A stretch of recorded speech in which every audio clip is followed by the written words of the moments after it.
পাশে বলতে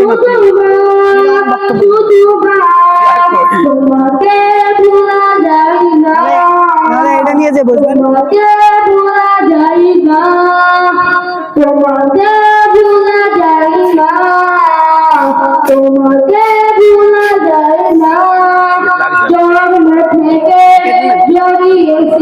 গরম লাগলে খুলে দিয়ে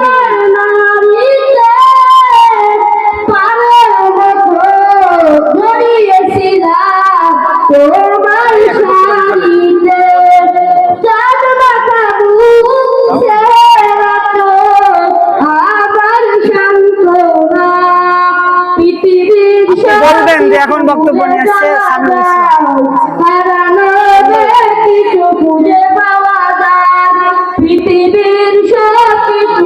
তাহলে স্মৃতি হয়ে থাকবে যে আমার প্রথম মাহফিলে উপস্থাপনা